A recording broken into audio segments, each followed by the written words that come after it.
वाले हैं, जो भी जानकारी वाला बात है। तो व्यक्ति के व्यवहारों का अध्ययन ही मनोविज्ञान है दोस्तों। जो व्यक्ति होते हैं, व्यक्ति के व्यवहार का जो अध्ययन होता है, उसी अध्ययन को दोस्तों हम लोग मनोविज्ञान कहते हैं। मनोवैज्ञानिक हमेशा अध्ययन करते रहे कि मनुष्य कोई व्यवहार कब, किन परिस्थितियों तथा क्यों करता है। मैकडूगल ने मूल प्रवृत्तियों के आधार पर व्यक्ति के व्यवहार को स्पष्ट करने का प्रयास किया था, किंतु आधुनिक समय में माने जाना लगता है कि मानव व्यवहार कुछ प्रेरक शक्तियों एवं संचालित होता है, जिन्हें अभिप्रेरणा कहा अभिप्रेरणा की अवधारणा। अब दोस्तों हम लोग अभिप्रेरणा की अवधारणा के बारे में आप लोगों को जानकारी देने वाले हैं। तो मानव व्यवहार को निर्देशित करने में अभिप्रेरणा का महत्वपूर्ण हाथ है। अभिप्रेरणा की अनेक विशेषताएं हैं दोस्तों। उन सभी विशेषताओं के बारे में हम आप लोगों को बताएंगे कि अभिप्रेरणा की कौन कौन सी विशेषताएं हैं। तो सर्वप्रथम हमें अपने निर्धारित उद्देश्य तक पहुंचने को प्रेरित करती रहती है तथा हमें अभिप्रेरित और क्रियाशील रखती है। अभिप्रेरणा की कमी हमेशा शिथिल और ढीला अनुभव कराएगी।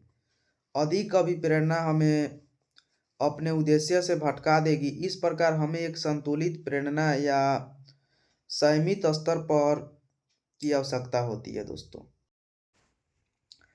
दूसरी ओर हम कुछ बाह्य उद्दीपनों जैसे अच्छे अंक, भोजन आदि को प्राप्त करने वाले उत्तेजनाएं मानकर एक विशिष्ट प्रकार का व्यवहार करने के लिए प्रेरित होते हैं दोस्तों।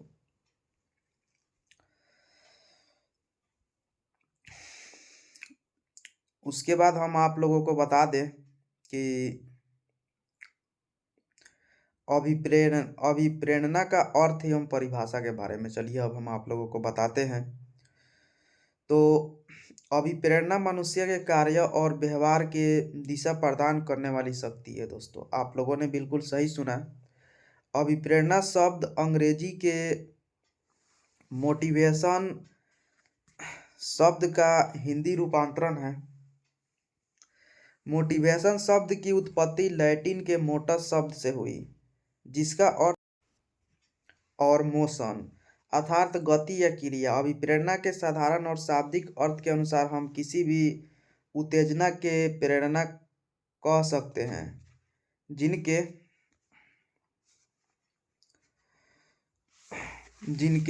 कारण व्यक्ति कोई प्रतिक्रिया या व्यवहार करता है। इस प्रकार उत्तेजना आंतरिक या बाह्य दोनों हो सकती है, किंतु मनोवैज्ञानिक अर्थ में प्रेरणा का अभिप्राय केवल आंतरिक उत्तेजनाओं में होता है, जिन पर व्यक्ति का व्यवहार आधारित होता है। यह एक अदृश्य शक्ति है जिसे देखा नहीं जा सकता। आगे दी गई परिभाषाओं से स्पष्ट हो जाएगा कि अभिप्रेरणा मनोवैज्ञानिक दृष्टिकोण से मनोव्यवहारिक क्रिया है। यह किस आवश्यकता से उत्पन्न होती है और इससे किसी विशेष क्रिया को प्रेरणा या आवश्यकताओं को उनकी विशेषताओं के आधार पर दो भागों में बांटा गया है दोस्तों। जो प्रेरणा होती है और उनकी जो आवश्यकता होती है, उनको दोस्तों दो भागों में बांटा गया है, प्राथमिक और गौण अवस्थाएं। उसके बाद हमें जीवित रहने के लिए इन आवश्यकताओं को संतुष्ट करना दोस्तों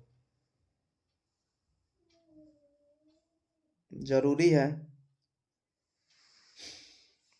अब हम लोग दोस्तों बात करेंगे कि हमारे शरीर के अंदर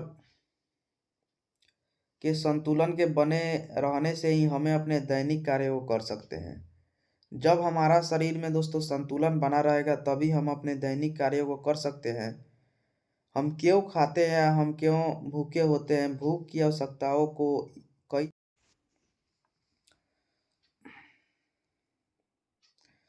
ज़्यादा सामाजिक आवश्यकताएं महत्वपूर्ण है।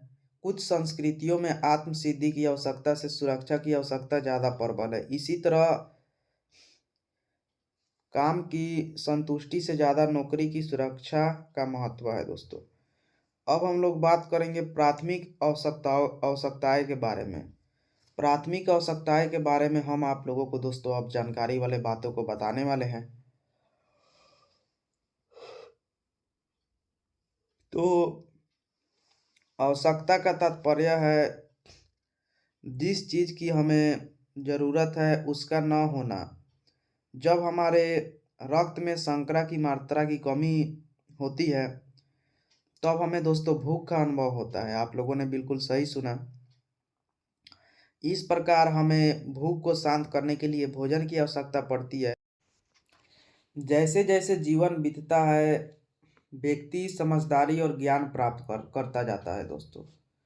जैसे जैसे किसी भी व्यक्ति का जीवन बीतते जाता है वैसे वैसे दोस्तों वह व्यक्ति के अंदर और भी ज़्यादा समझदारी और ज्ञान आता है और वो व्यक्ति और भी मतलब बातों को सीखता है।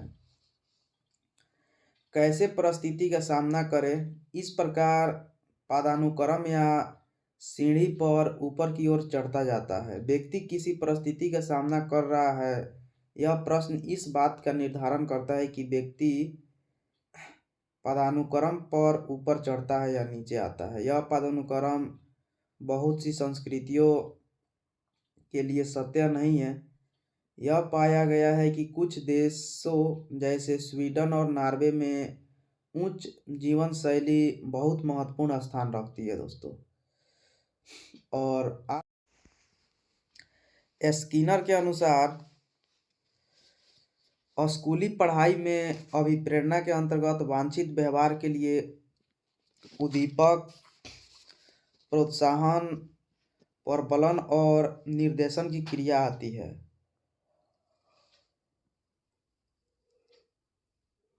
मैकडूगल के अनुसार दोस्तों प्रेरणा मनुष्य के भीतर की शारीरिक और मानसिक अवस्थाएं है जो किन्हीं विशेष दशाओं में कार्य करने के लिए प्रेरित करती है। अब हम लोग बात करेंगे टीपी यंग के अनुसार महत्वपूर्ण बातें।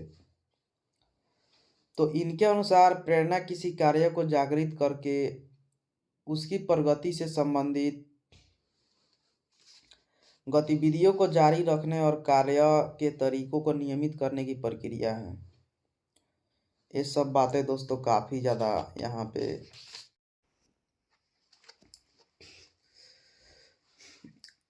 आगे दी गई परिभाषाओं से स्पष्ट हो जाएगा कि अभिप्रेरणा मनोवैज्ञानिक दृष्टिकोण से मनोव्यवहारिक क्रिया है। यह किसी आवश्यकता से उत्पन्न होती है और इससे किसी विशेष क्रिया को करने का संकेत मिलता है। व्यक्ति तब तक कार्य नहीं करता है जब तक उसे आंतरिक उत्तेजना नहीं मिलती।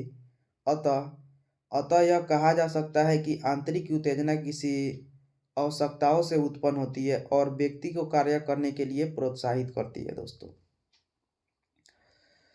गुण के अनुसार गुण ने इसके बारे में कौन सी बातें बताई, तो चलिए इनके बारे में हम बताते हैं। तो गुण के अनुसार प्रेरणा कार्य को आरंभ करने, जारी रखने और नियमित करने की प्रक्रिया है। अब हम लोग दोस्तों बात करेंगे मूल आवश्यकताओं पर संस्कृति एवं पर्यावरण का प्रभाव। मूल आवश्यकताओं पर संस्कृति और पर्यावरण का प्रभाव किस प्रकार से पड़ता है, इसके बारे में अब हम आप लोगों को जानकारी देने वाले हैं। तो क्या आप जानते हैं हमारी शारीरिक आवश्यकताएं भूख, प्यास, पर्यावरण के कारकों से प्रभावित है। हमारे रक्त में शर्करा की मात्रा कम होने के कारण अपेक्षाकृत भूख लगती है, विभिन्न कारणों से भी लगती है। पर्यावरण के निम्नलिखित कारणों का प्रभाव भूख और खाने की प्रक्रिया पर पड़ता है दोस्तों। एक व्यक्ति जिसको पिज़्ज़ा खाना अच्छा लगता है, भूख न भी लगी तो फिर वह और पिज़्ज़ा खाना चाहेगा।